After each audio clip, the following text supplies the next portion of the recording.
All right, so we know how supply and demand changes can change price and quantity, or at least how we expect them to change if ceteris paribus is on and there aren't tons of other things changing, right, other than the one little thing that we're allowing to change.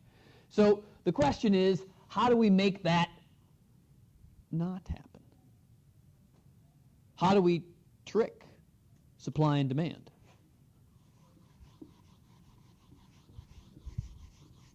How can we have movements in supply and demand that don't follow the laws of economics, right? So how do we stop it? Well, one of the ways we do it is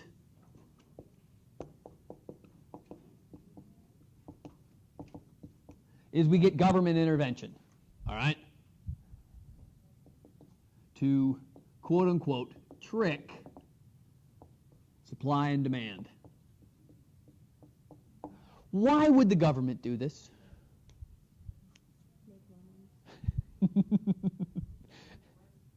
Yeah, to somehow make it better, right? Because that's the government's job, in theory, is to make our lives better, easier, safer, something or another. I mean, it's whether they're really doing it is always questionable, but that's their goal, right?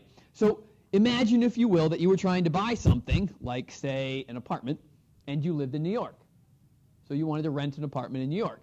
Well, if you think back into the 1940s and 50s, back when New York started to finally start growing, the problem New York had was that it's on an island. So guess how much space there is? Not much. So supply is really, really restricted. So guess what that means about the price of an apartment in New York? It's really expensive, right? So to rent a one-bedroom flat in New York back in, 50s and 60s, already back then cost you, say, $1,500 a month to rent the place.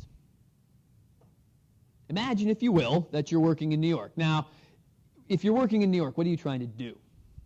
Probably.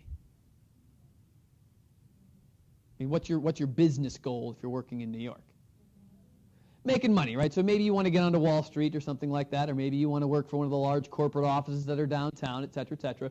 But you don't have, a degree from Harvard or Yale or, one of the Ivy League schools. So what do you have to do? Instead, you work minimum wage, right? Yeah, or you waitress, right? I mean, because maybe you went to New York to get on Broadway, right? Maybe you want to become an actress or an actor if you're a dude.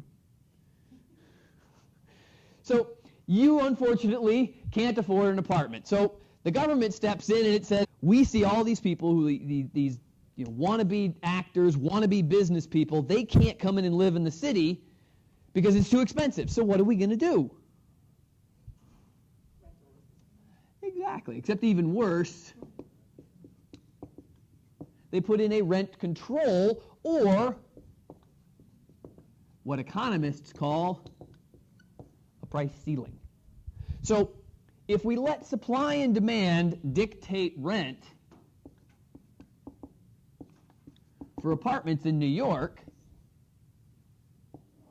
given the limited supply and the overinflated demand, the cost of an apartment was $1,500 a month for a 700 square foot, one bedroom apartment, basically a hole in the wall. So what the mayor of New York did back in the 60s, he said, wait a second, we don't want to have this anymore. We want to make apartments livable for anybody that's in this city, right? So instead of having rent be $1,500 a month, we're going to put in this price ceiling and say that these people don't have to pay more than $1,000 a month for rent. Because if they come into New York and they have to waitress in order to have enough money to eat, they should at least be able to live in an apartment that's reasonable, right? And that's a wonderfully altruistic thing to do, right? I mean, it's a great idea if you think about it, right?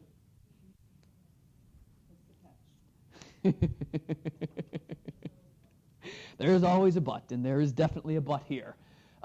So the question is, what happens when you force the price to be too low, right? Well, let's analyze it from a supply and demand perspective first, because this is economics, right? So if this is the price, how many apartments are there going to be? In other words, what's the supply at this price? In other words, at this price, where does this line hit the supply curve?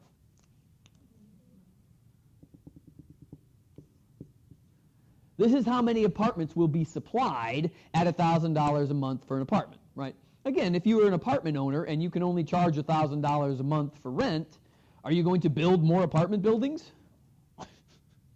Hell no. In fact, what started happening in New York about a couple of years after they created this first rent control setting, a lot of apartments actually converted themselves into warehouses.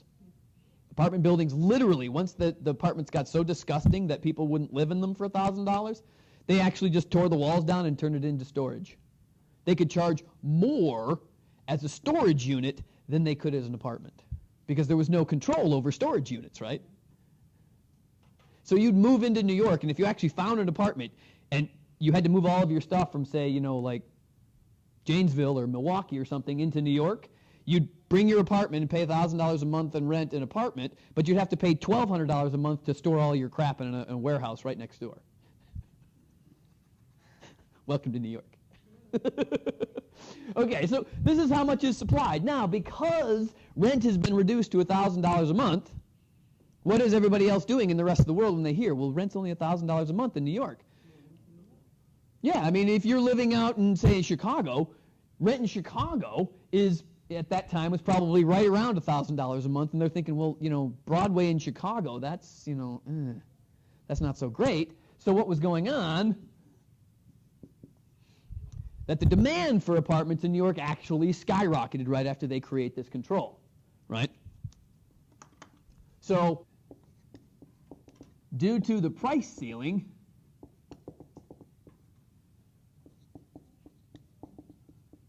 the quantity supplied is much less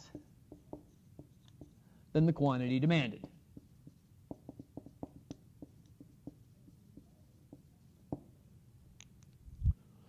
So, again, though, initially businesses were like, well, okay, we have to deal with this. So what would apartment owners do when they could only charge $1,000 a month in rent? Would they ever fix the apartment? Would they ever clean anything in the apartment? Because why would they bother, right? I mean, you didn't need to advertise that your apartment was clean or it wasn't clean because you were going to charge $1,000 a month whether it was or wasn't. Right? If there were big, huge rats living next door to you, well, good luck with that, Maybe that'll be dinner once a week. Welcome to New York, folks, right? I mean, this is what actually started to happen. So what happened was a huge shortage of apartments in New York. People just couldn't find any place to live. Well, now, eventually, what starts happening when there's this big, huge shortage, right? So first of all, the first thing that happens is that quality of apartments falls isn't even a good enough word. It plummets. I mean, you literally were living in a slum whenever you had a rent-controlled apartment, because there was no reason to clean it up, right? Basically, it became you bought the apartment, and it was your job to clean it. I mean, that was all there was to it, right? So if the toilet backed up, that's your problem, not mine. Yeah. Don't even think about it, right? Okay. So what eventually starts happening with this huge shortage, right? All these people are in New York, they're searching for apartments, Do you think all of the landlords out there are law-abiding citizens? So what did some of those, say, not-so-law-abiding apartment owners do? Yeah, but what would they do? Instead of giving them a lease, what would they give them? The behind-the-back handshake saying, well, tell you what, you can rent this apartment that I have right here, but it's not going to cost you $1,000. How much is it going to cost? Oh, no. $1,500 would be if they were a nice non-law-abiding citizen. But if you're a non-law-abiding citizen, are you nice? You're going to charge them $2,000. And on top of it, you're going to say, oh, by the way, yeah, you're going to pay $2,000 a month in rent, and by the way, you're going to have a roommate. And you're both going to pay $2,000 a month. Welcome to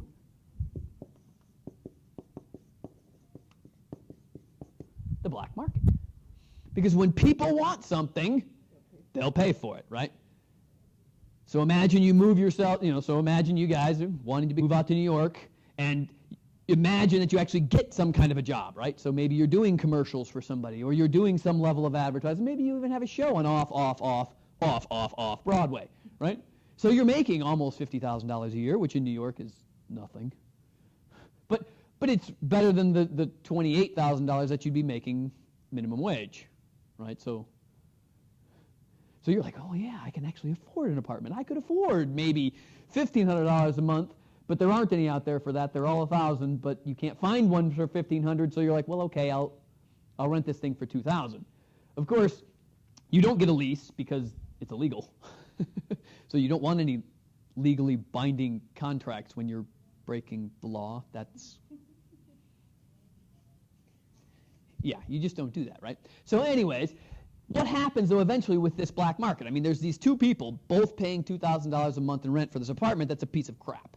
What are they eventually going to do, those two people that are paying tons of money for an apartment? Well, hopefully they wake up and realize that maybe they can move outside of New York City. They're hoping that would work, but they want to be able to walk. They don't want to have to buy a car. Maybe they can't drive, right? Maybe they realize their neighbor next door is paying $1,000 for the same junk hole. Exactly. So they get pissed off. What do you do when you get pissed off? I mean, you're getting taken advantage of. You start getting pissed, right? You start getting into fights. Who are you going to complain to, though? Can you complain to the other people around you? No, that's not going to do any good. So who are you going to complain to? You're going to complain to the cops, right? So you go to the cops, and the cops say, oh, really? You're living in an apartment illegally? What are the cops going to do? They are going to get pissed off at you for breaking the rules. Now, they're also going to get mad at the landlord, right? And they'll probably slap him with a $1,000 or $2,000 or $3,000 fine. But you're now kicked out of your apartment. You're out on the street. What's that apartment owner going to do once you rat him out to the police? He's going to go back to doing it on the black market. But what's going to happen to the people who complained? They are blacklisted. Good luck trying to find an apartment ever again in New York, right? So if you went to the police and pointed out that this landlord who was shady was breaking the law slightly in one of his apartment units, you get ready to learn how to drive in New York, because you're going to have to. Because you are not going to find an apartment ever. Because the list will be dictated by whoever runs the apartment complex, and all of a sudden your name will accidentally fall off the list whenever you put it on there, right? So the problems that developed from the rent control led to apartments disappearing nonstop. Their quality was absolute crap. There was tons of illegal activity in apartment dwelling, which seems kind of silly, but it happened everywhere. And this continued to last for a good 10 years while the rent control existed. So it was a great idea, right? What saved all those poor people in New York from having to move out of town and take the subway into work every... Okay, so you see what happens, right? So the whole point of creating this, unfortunately, what it ended up doing was removing lots more of apartments from the New York City area. And when they finally took rent control off, since the supply had shrunk a ton, when the rent was allowed to go back up, guess what it went up to? Did it go to $1,500? No, that was if there was this much supply there. There wasn't enough there, right? So the supply actually started to decrease. Things that got demolished or converted into warehouses, and when they finally turned the rent control off, apartments went back up to being more like $1,800 a month instead of the $1,500 that they would have been if the government would have just kept its stupid hands out of it to begin with, okay? So you can try and trick supply and demand, and you can force it, right? But the problem with doing that is that it creates unintended consequences, okay? It's a great idea, but you can see just from the economics, what's it going to do? All right? So, you would think the government would learn its lesson. It wouldn't do this kind of things ever again, right? So if you can have price ceilings, guess what else you might do, right? What's the opposite of the ceiling? Okay, so the price ceiling is meant to protect the buyers, right, so that they don't have to pay too much. Guess what the price floor is for? Protecting the sellers so that they don't go out of business. So, let's see how well that works. So let's trick supply and demand the other way. And let's talk about price floors. So basically the idea here is to say,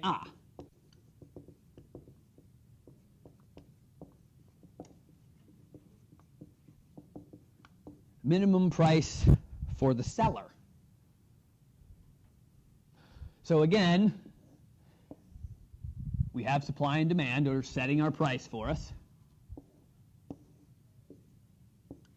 And let's suppose that we go into the milk market. Or the dairy market is probably a better way of looking at it.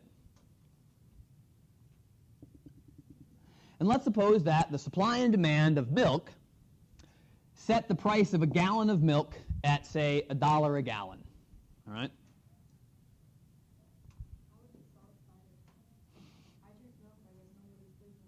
Exactly, right? So back in the mid to late 90s, somewhere around there, maybe the early 2000s, in the state of Wisconsin, the price of milk was plummeting.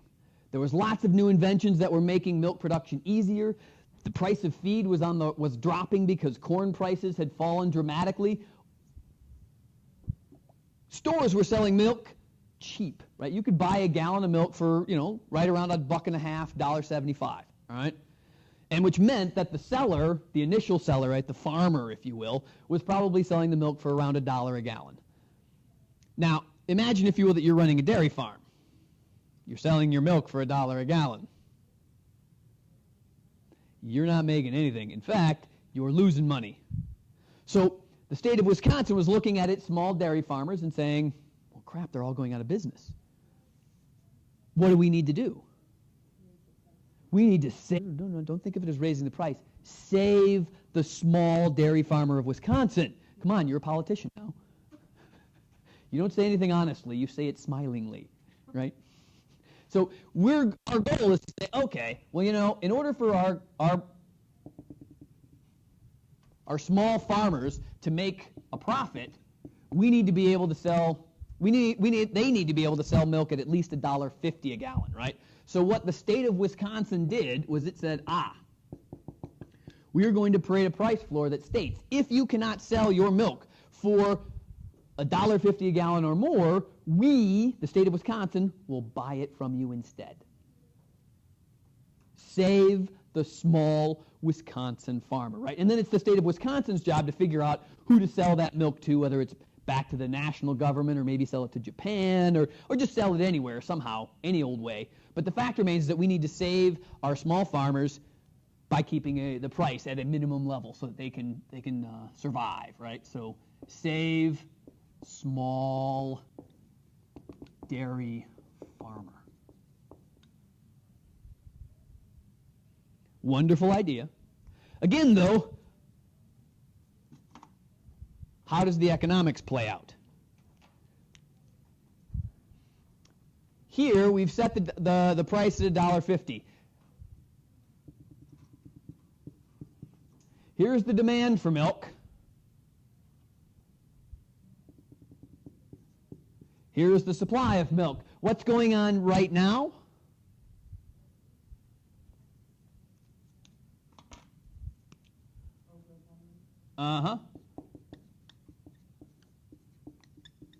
We forced a surplus on the milk market. So all of the big farms in Wisconsin, they were looking at it going, oh man, crap, we can make $1.50 a gallon. Are they going to cut any of their production? Are they going to keep producing at the same rate? If it was $1 a gallon, Keep producing the same thing. Wisconsin, though, was slightly smarter than New York, right? Because their goal here when they created this price floor was to save the small farmer, right? So what they did when they wrote the law was they said, well, we'll sell this milk at $1.50 a gallon, but we will only sell it to farms or farmers who have 100 head of cattle or less. Has to be a small farmer, right? Brilliant move. And it worked for about a year and a half.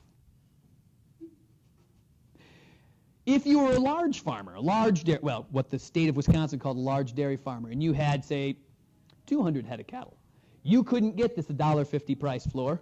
You were only getting to sell your gallon of milk at $1 a gallon to the regular stores. So what did you, as a 2 cattle per farmer, do in order to make sure that you could do this? You started to split your companies up. But the joy of the American business setting is that it's real easy to create subsidiaries of another company, right? So you would say, oh, my company or me and my wife. So I would create 2 companies, one with my wife, one with me, or one with my kid, or one with me, whatever.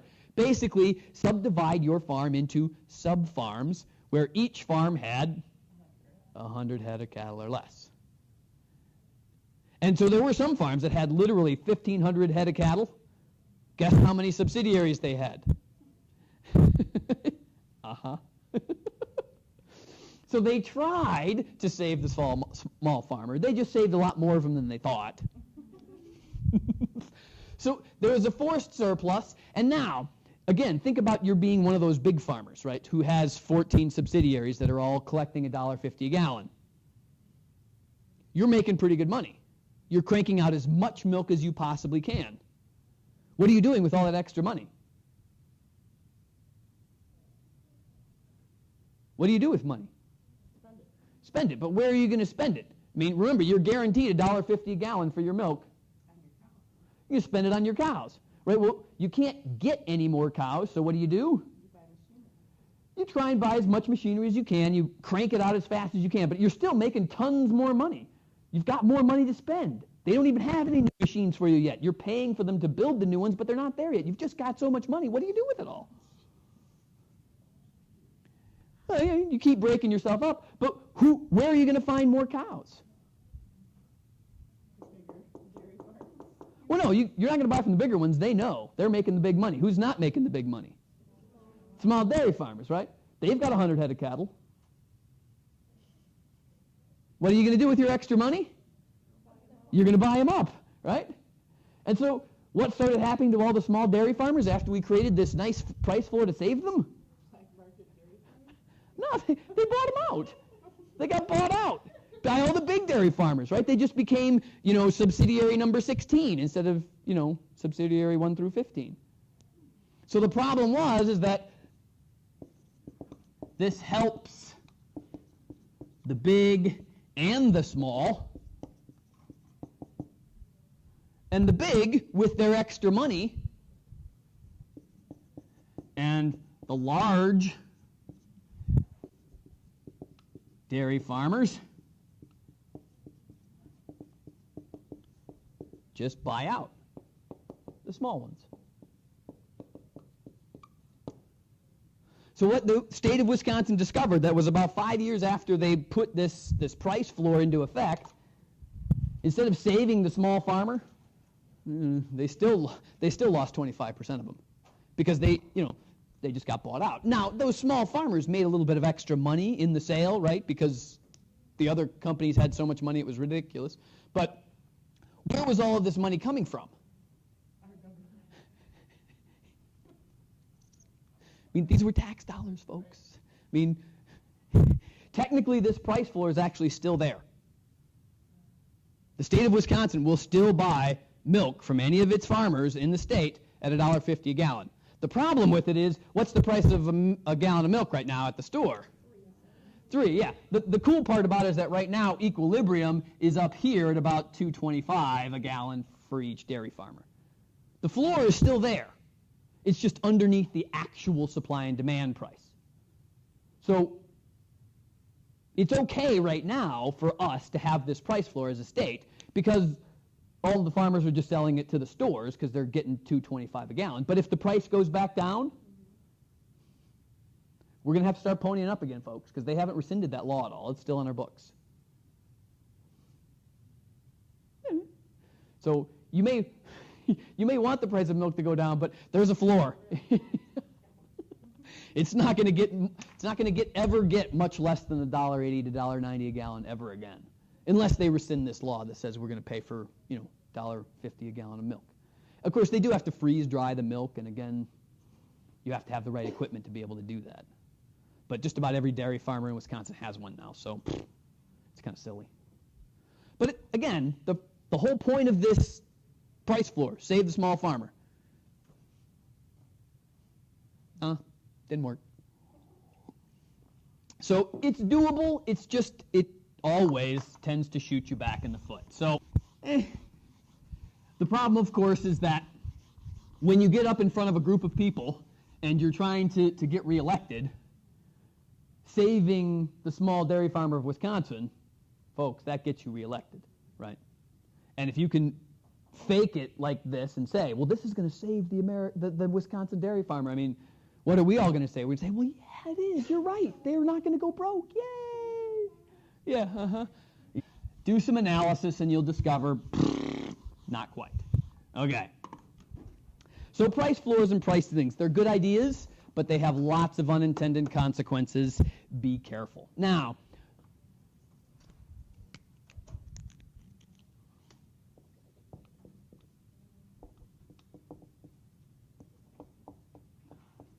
when price does not move towards equilibrium,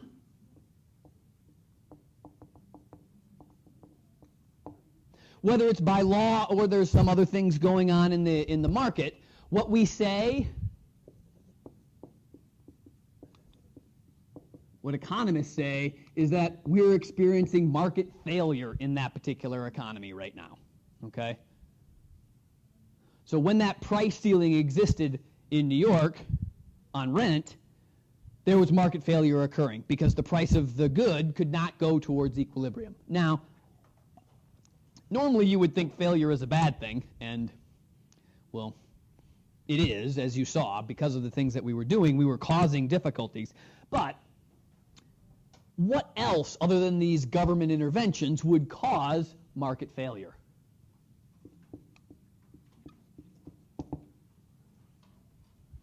So think about products that you purchase right now where you don't think the price is at equilibrium. We'll get to that one. The biggest one that causes market failure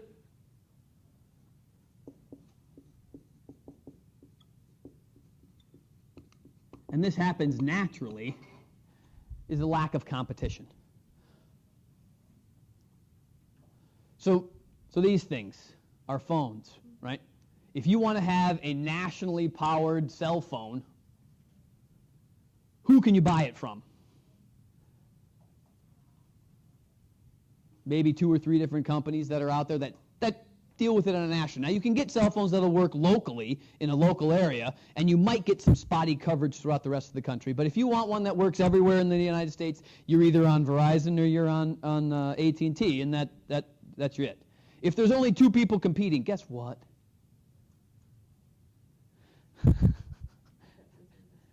Your prices are going to stay higher than they really should, right? And the reason why?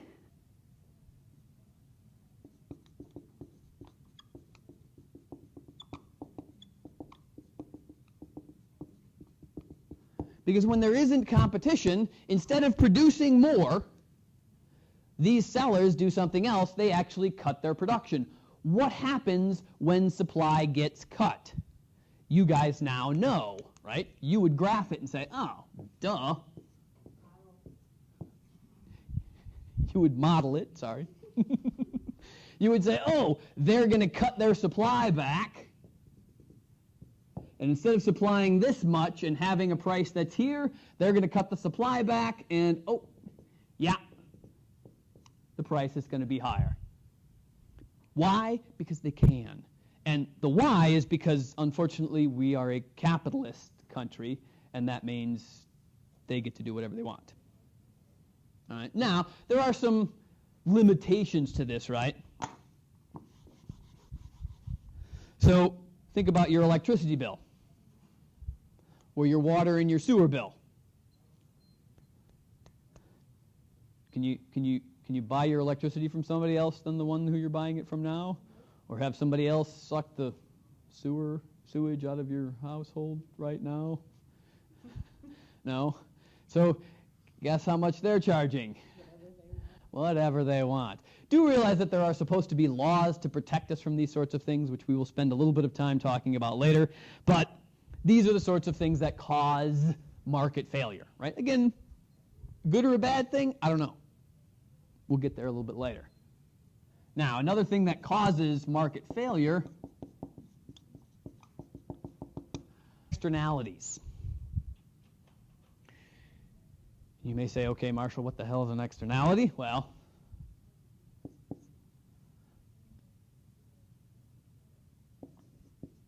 there are two types of externalities. Start with the easier one first, the negative externality.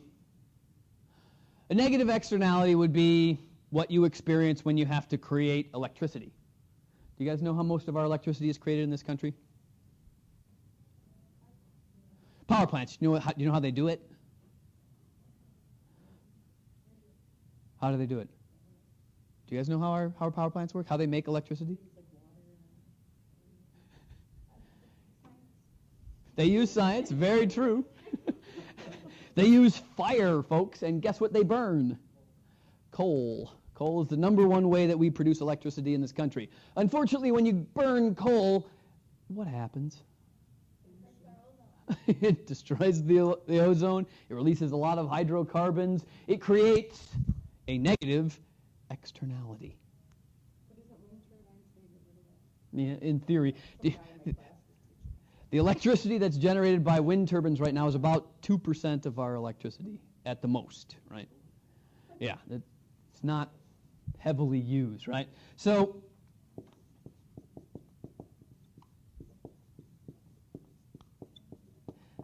the idea would be stuff like pollution from production, right? Now, a power plant, if they were allowed to pollute as much as they wanted,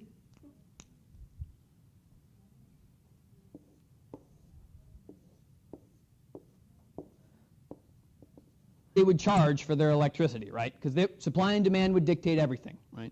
So if they didn't have to worry about pollution, again, this is think 90 years ago in this country when the power companies didn't worry about pollution, and you could light your rivers on fire and those sorts of things, which can't happen anymore in this country anymore, right? I mean, you've never seen a river in Ohio that they can go out and put a match on top of and the whole lake burns. There's quite a few in the area that at the wrong time of the year, you could do that just about anywhere. But again, the idea, though, is that in order for this power company to actually produce electricity, what has the government stepped in and done? They've said you must remove some of the pollutants from the burning of carbon that you are doing. And so the power company has to put, scrubbers on its smokestacks. They have to make sure any residue that they create is automatically taken and disposed of properly instead of just dumping it in the river, which is what happens more times than not anyways. But let's not go down that road. The idea, though, is that they're spending more money to produce the electricity. If it costs them more to burn the coal, what are they going to do? Their supply is going to decrease.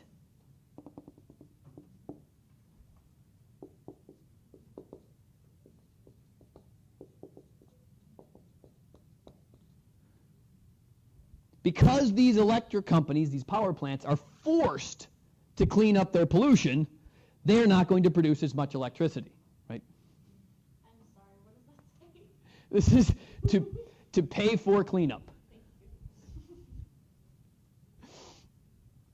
So the idea here is that we as a society have said, hey, power plants, you can't just produce power the way you'd like to and have the price of electricity be, 1 cent per kilowatt. Instead, you have to clean up the the carbons that you're emitting, clean up the smokestacks that you have, and instead of having the price of electricity be 1 cent a kilowatt, it's 1.5 cents per kilowatt. We're probably all paying a good 25 to 50% more on our electricity bill every month so that we don't have pollution. So why don't we just get rid of all those regulations and allow those companies to just pollute at will? The government told us no. They didn't care about this crap 100,000 years ago. Exactly, right? And nobody's dying from all of this pollution, right? Lasted forever in the Wild West, the shootings, and Exactly, right? So we actually pay for these negative externalities and we like it. Okay? We do. Because if we didn't, we'd be dying like the people in India and China, right? Have you seen did you guys see the Olympics, 4 years ago in China in Beijing, and they literally had fans outside of the city that they were trying to blow the pollution away from the city? That was gross is what it was. But yeah, I mean, that's what's happening to them right now because they are not forcing their power plants to pay for the cleanup, right? And so it's what the government has told those plants is, look, it's on your honor to reduce your pollution.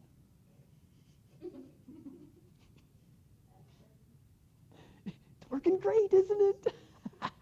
Well, anyways, so negative externalities are just basically, it's a way of saying that supply is being restricted because there's an outcome that you don't want to have happen, right? So any kind of a pollution event, any sort of a detrimental outcome because of what you're doing, if you have to pay for it to stop it from happening, that's a negative externality, and it's always going to make the price be higher, okay?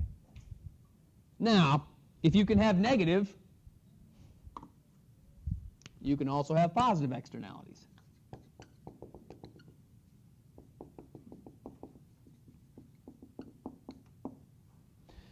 Okay, so a negative externality is something that's going to hurt.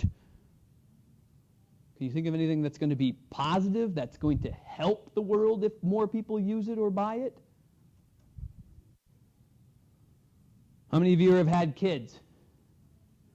What'd you have to do at 3 months and 6 months and 9 months and 12 months? Vaccines. Why do you make your kids get vaccinated? So they don't get sick. But it's really not because we want them not to get sick. That's not actually the reason why we're forcing you to do it. The reason that the government is forcing people to inoculate their kids is so that everybody else doesn't get sick because of your kids. Right? So the government isn't trying to save you. I mean, they try and make it sound like it, but really what they're trying to do is to save everyone else, right? So a positive externality is where use of a good helps society. And the idea here is that we want to help or force everyone to partake in this particular good. So it's a slightly different analysis, but it's the same outcome. So on the negative side, we have supply that's restricted and it leads to a higher price. What else leads to a higher price if it's not driven by supply and is instead driven by demand?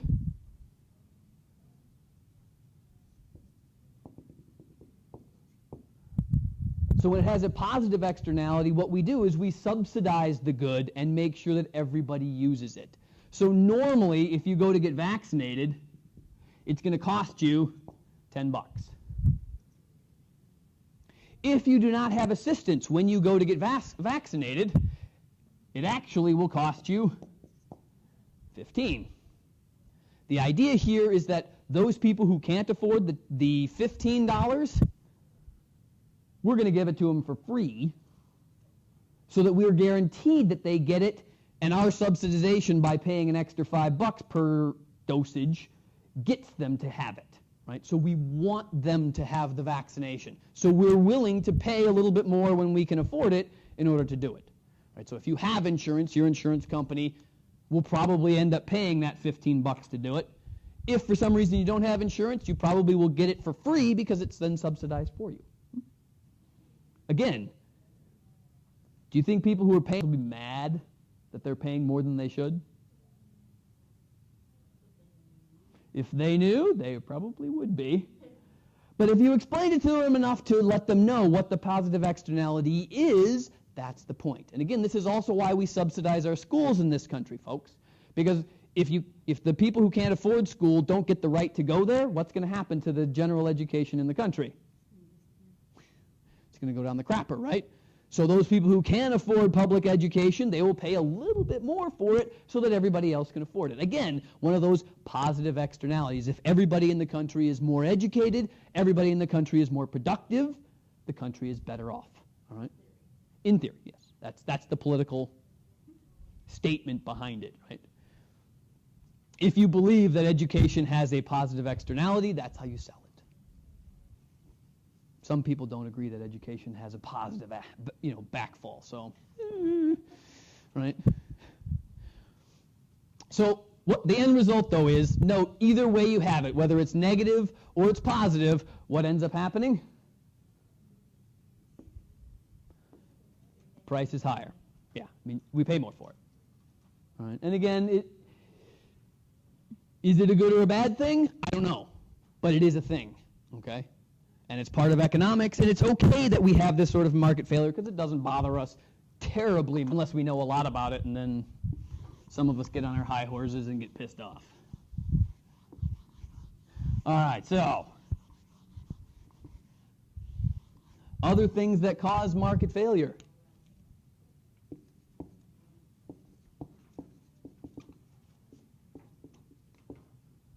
How many of you have purchased a street?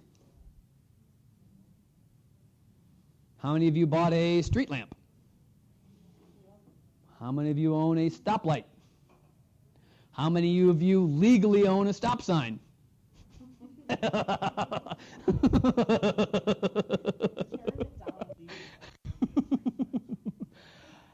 Public goods.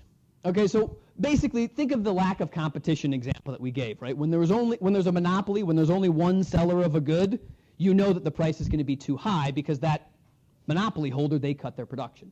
Well, when there's only one buyer of a good, it works the same way. So when there's only one person buying the good, usually that one person who's buying the good, how many different people are they buying it from? So sort of by default, since there's only one buyer and one seller, the price is naturally inflated.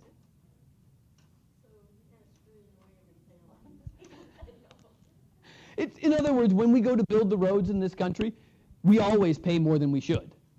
But that's because the government's the only one who pays to build the roads. If you guys would just all start building your own roads and started getting enough companies that would compete in road building, then the cost of building a road would go way down.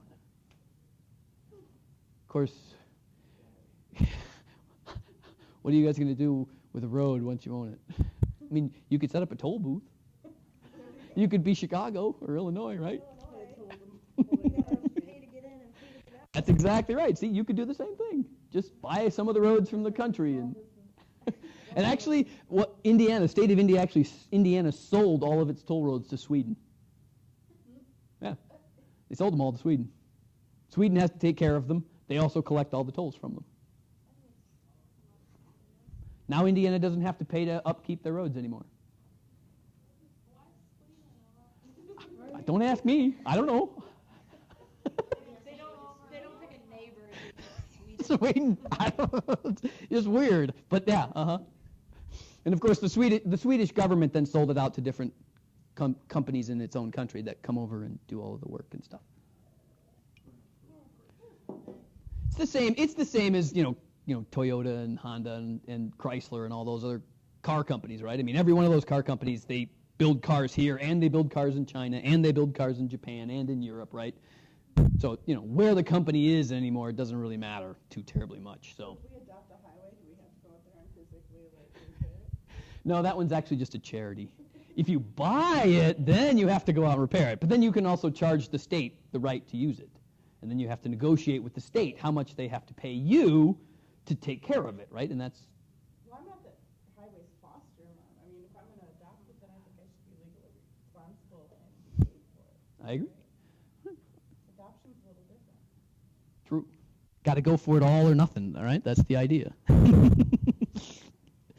All right, so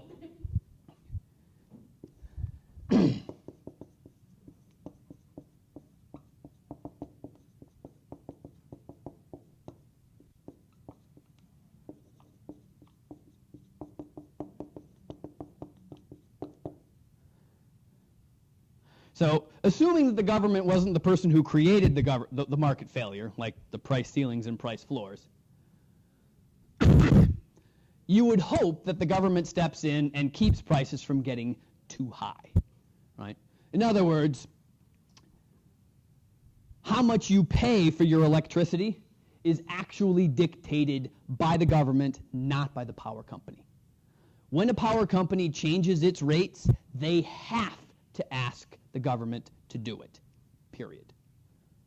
Same with water and sewer, same with any other, monopoly-driven business, all right? Monopolies exist in this country simply because the government says they get to, all right? And then they are strongly regulated, right? So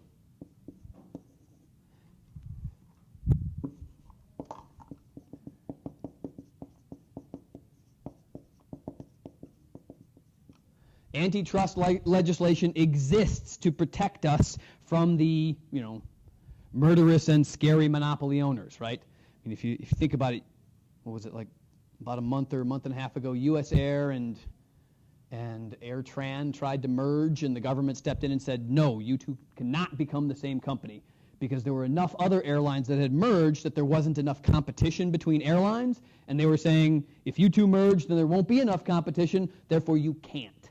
They actually stepped in and told them, no, your two companies can't get together. So their government's out there looking out for us, right? At least a little bit, right? I mean, that's the idea anyways.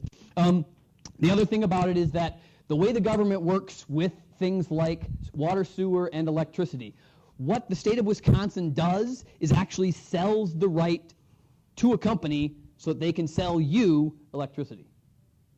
So when the Koch brothers came into Wisconsin, 20, 30 years ago, when Wisconsin was starting to divvy up its electrical grid and sell it to the different power companies, what a company does is they come to the state of Wisconsin and they say, we want to be one of the electricity producers in your state. And they say, okay, where?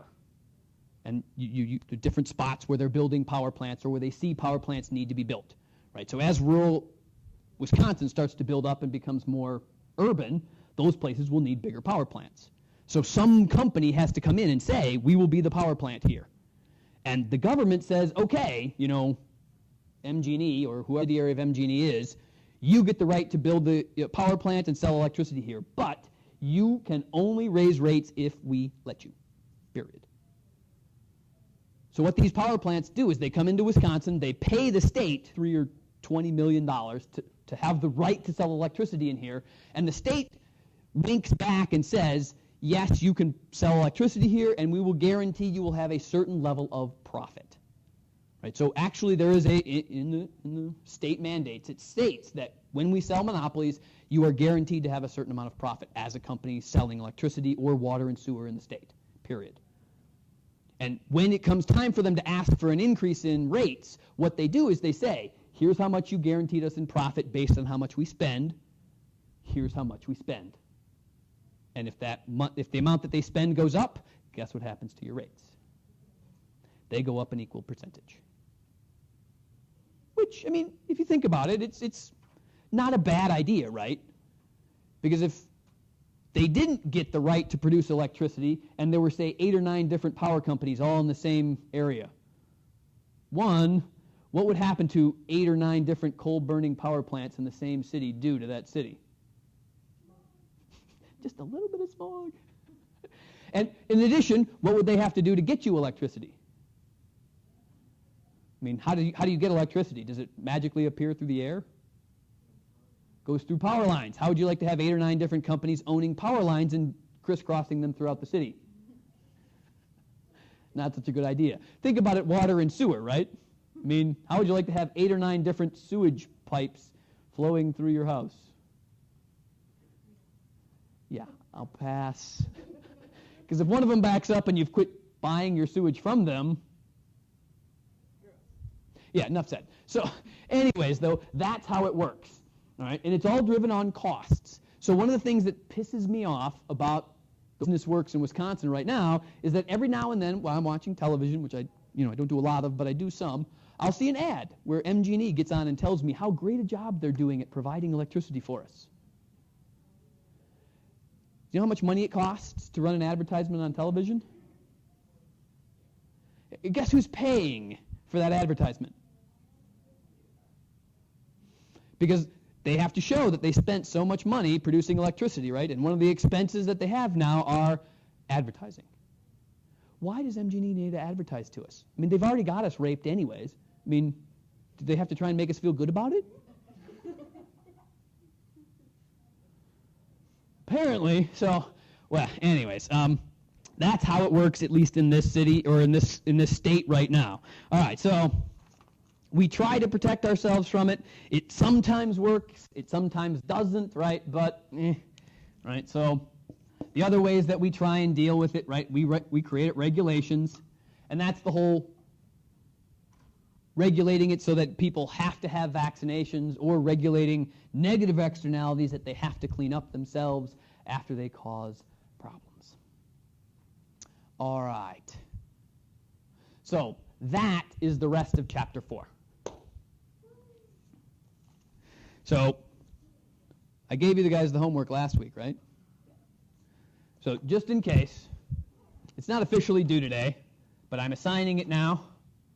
Homework in chapter 4.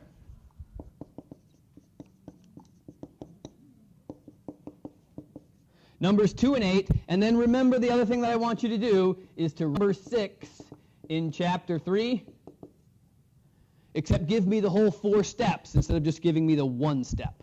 Right? So in chapter 3, you told me, did supply or demand go up or down? And what I want you to do now for each one of those, after you tell me what happened to supply or demand, tell me what happens to shortage or surplus, and then what happens to price, and then what happens to quantity. Do you want us to model each one? Oh, I'd love it if you modeled each one of them. Yeah. You don't absolutely have to, though. But I would strongly encourage it. In other words, as long as you have one of the 2 of them and you show me what's going on, I will be happy. But nah, you're going to have to do both on the test. So it's going to be good for you. I know, but it's good for you. You like to do it. So in number 6 back in chapter 3, that's the A through I thing. So what I want you to do is to do the step 1 again. So tell me what happens to supply or demand. And then tell me the next 3 steps of our 4-step process.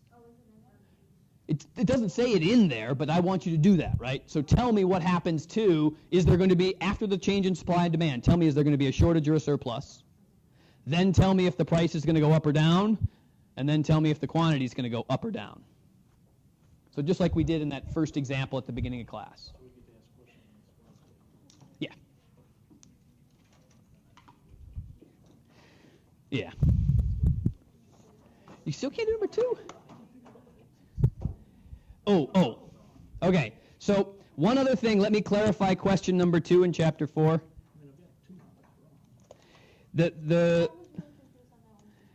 Number 2 is not written that well.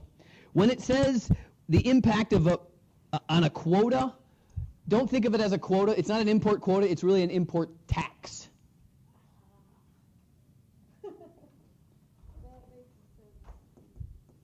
So one of the things that we as a country do is that we tell Toyota and Volkswagen and all those guys, look, technically you can only bring in so many cars into this country, and then we're going to cut you off.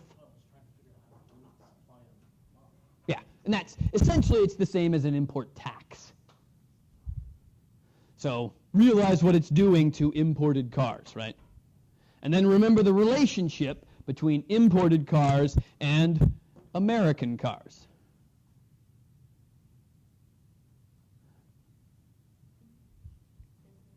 Hint, hint, hint, hint, hint, hint.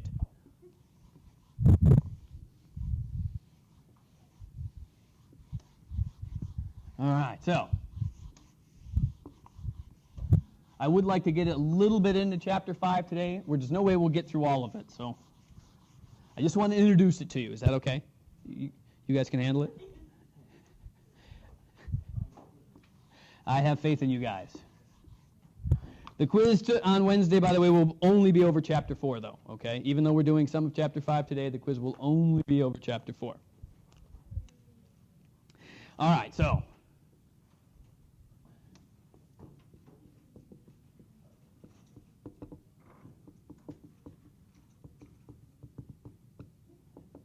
elasticity. It's not math. Well, yeah, it is a little bit. Okay.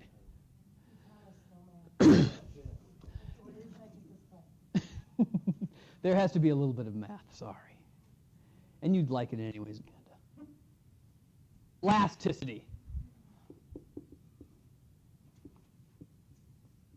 How responsive is demand to a price change? That's the definition of elasticity. Basically what it means is that if you raise your price, will more people quit buying your product? Or will there only be a small change in the people who quit buying your product, right? So it's really trying to measure a little bit more specific detail about the demand for your product, right? So imagine, if you will, that McDonald's all of a sudden decided that its, $1 menu is now not $1 anymore, but it's $1.50. All the other burger joints still have a $1 menu, but McDonald's now has a $1.50 menu because, of course, McDonald's is better. So the question then is, do people completely quit buying from the quote-unquote dollar menu at McDonald's, or do people keep buying it anyways, even though they've raised the price? How many of them keep buying it?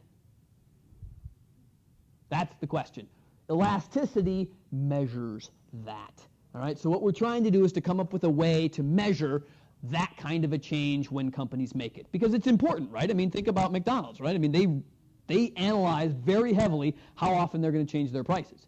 And it's the same for every business out there. They're very scared about raising the price because technically when you raise the price, people are going to buy less, period. The question is just how much less. Okay, so what economists did is they created this type of a concept.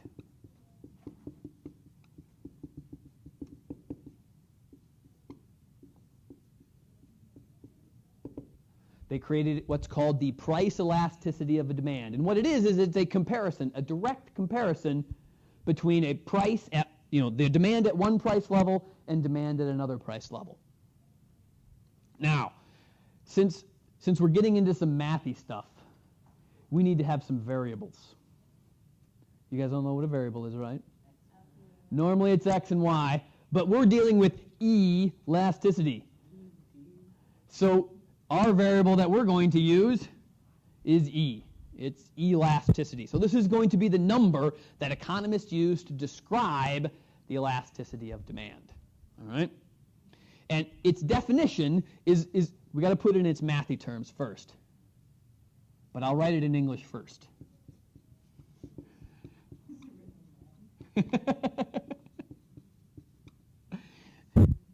It's technically percent change in quantity divided by percent change in price.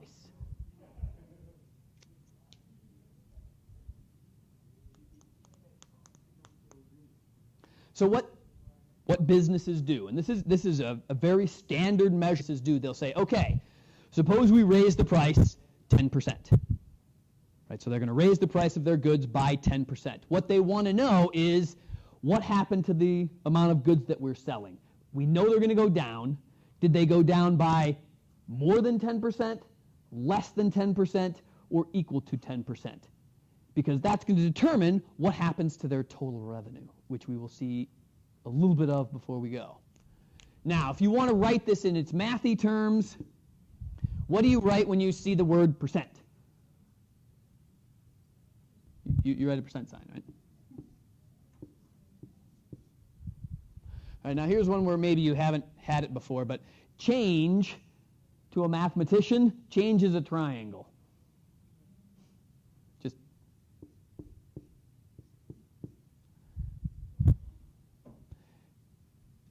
Don't worry about where it comes from. It's deeper into the math world than you guys want me to go. But just realize that normally change is written as a triangle, okay? And then how do we write quantity? Q. And how do we write price? P, right? So this is the simple way that you can write elasticity mathematically, okay? All right, so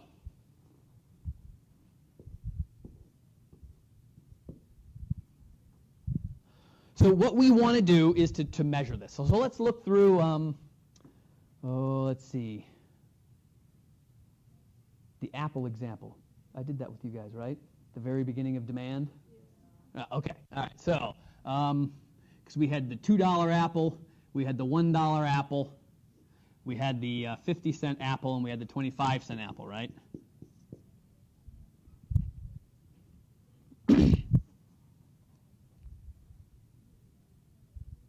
And I said that if the cafeteria priced apples at $2 an apple, I would buy one. If they said it at $1, I would buy two. If they said I would buy 5. And if they said it at 25 cents, I said I would buy, say, 12.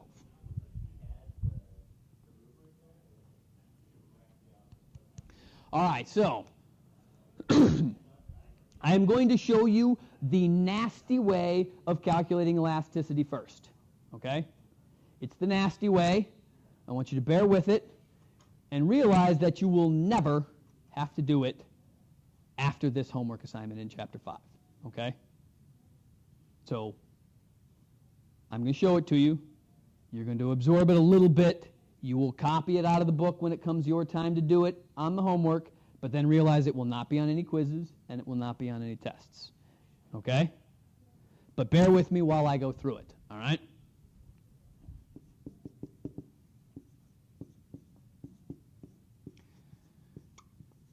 So the way you calculate these percentage changes, you guys have probably dealt with some math classes that have told you how a percentage change is calculated. I'm going to give you a slightly different formula for it.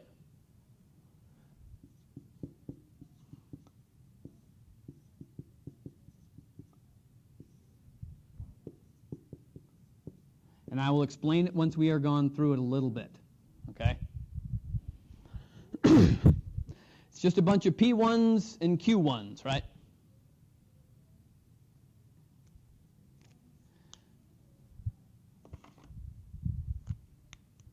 So the way you calculate these things is that the Q1, the little number down here, represents what row you're working on, all right?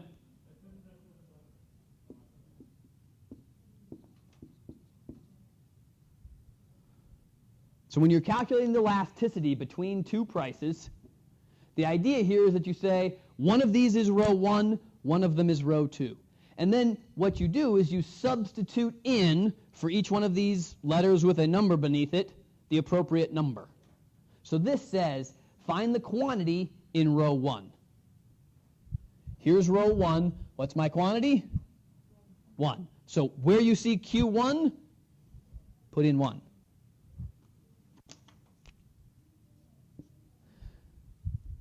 Q2 is the quantity in row 2. 2. And then do the same thing for this denominator. Except instead of doing minus, what do?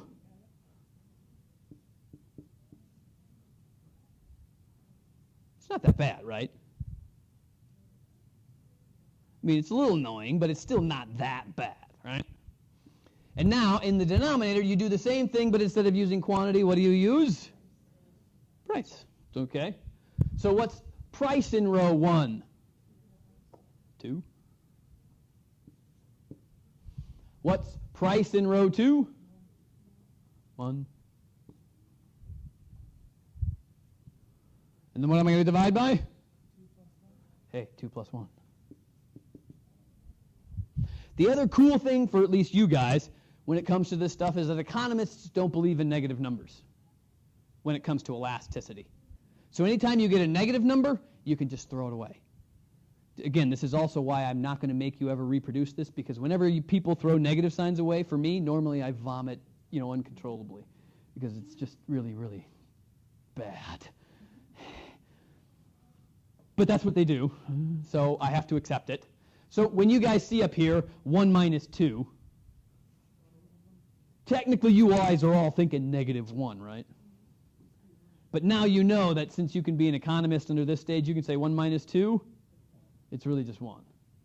And if you have to vomit, it's okay. Just do it a little bit in your mouth and then swallow it, and it'll be okay. You guys have never burped before? Yeah.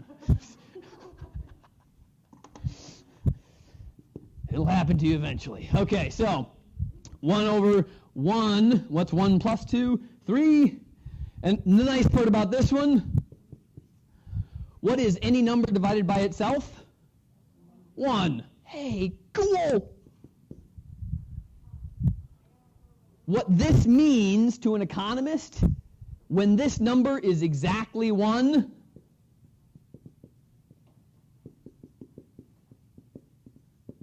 it's unitary elasticity. And what it means is that the percentage change in the price was exactly the same as the percentage change in the quantity. So when they lowered the price by 50%,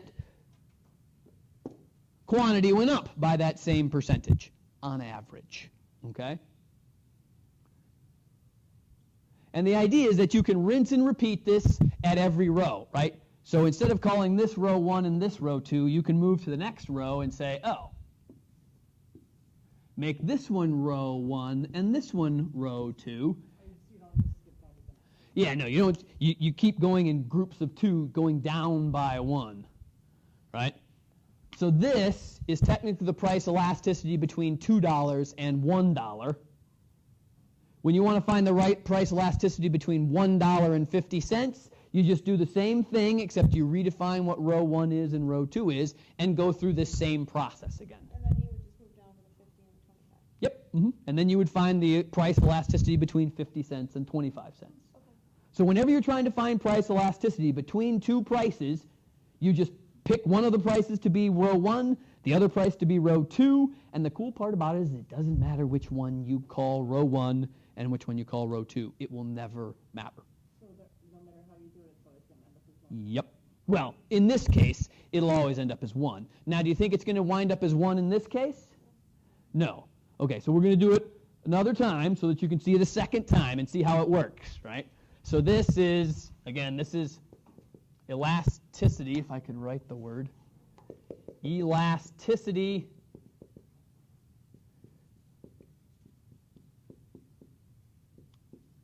between $1 and $2, okay? And each row can have different elasticity, right?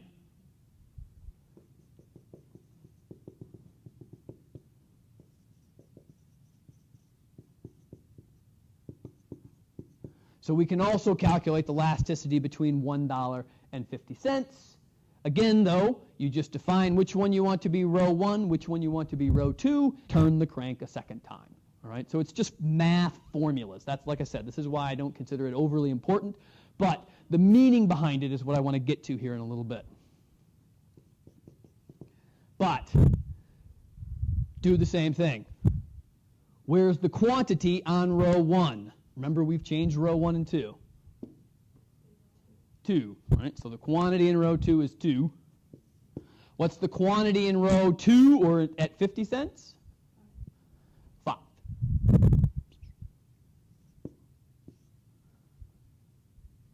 And what's the bottom half of that? Adam.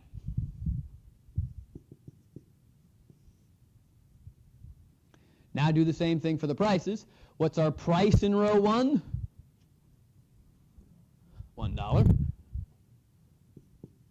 What's our price in row 2? 50 cents.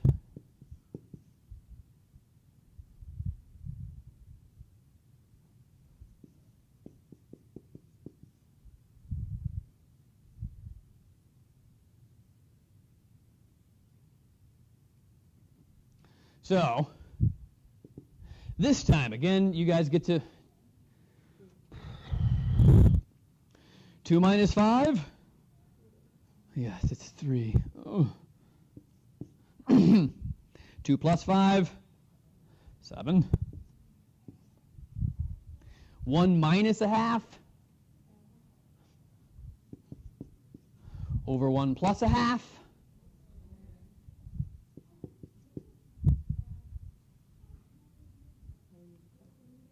And then technically you get out your calculator and you punch this stuff in there. You would do something like 3/7 divided by 0.5 over 1.5, right? I'll tell you that this works out to be 9/7. If you haven't done division by fractions, some of you should be able to do it. 1 and 2/7, right? Which is like 1.296, something like that, right? All right, so what does it mean when the number is greater than 1 as opposed to equal to 1? All right? Here, when you change the price, in order for this number to be more than 1, when you change the price, the quantity, percentage change in quantity, has to be more than the percentage change in price. So if you raise the price by 10%, in order for this number to be more than 1, the percentage change in quantity has to be higher.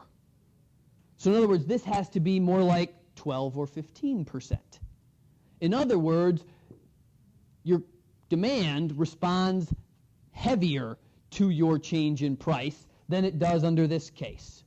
Here, when it was elasticity was 1, a price change, percentage change in price, gave you the exact same percentage change in quantity.